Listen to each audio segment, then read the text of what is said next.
नमस्कार मित्रांनो, शुभ सकाळ। 1002 नंबरचा सुविचार आहे, काळ्या कुट्ट अंधारानंतर उद्याची लख पहाट येते।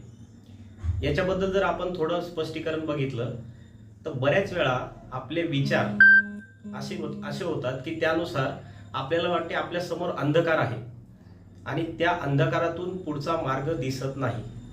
तर अशा परिस्थितीत आपली मनस्थिती अशी होते की मी काहीही करू शकत नाही, माझ्या समोर मार्गच उरलेला नाही। पण हे खरं नसतं मित्रांनो।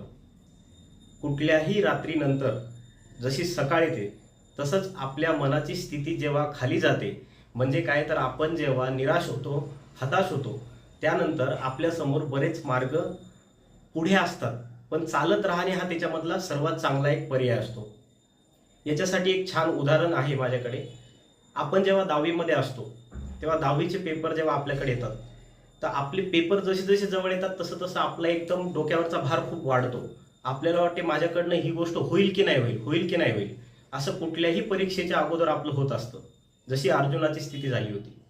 त्याचप्रमाणे जेव्हा आपण बघितलं की आपण त्या पेपरची वेळ येते आणि पेपर देतो तर आपली जी काळजी असते त्या पेपरपेक्षा खूप जास्त काळजी आपण केलेली असते। खरं बघता तो पेपर अगदी सोपा असतो आणि आपला अभ्यास खूप छान झाल्यामुळं तो पेपर आपल्याला सोपा जातो आणि पहिल्या पेपर नंतर आपले सगळे पेपर सोपे जायला लागतात।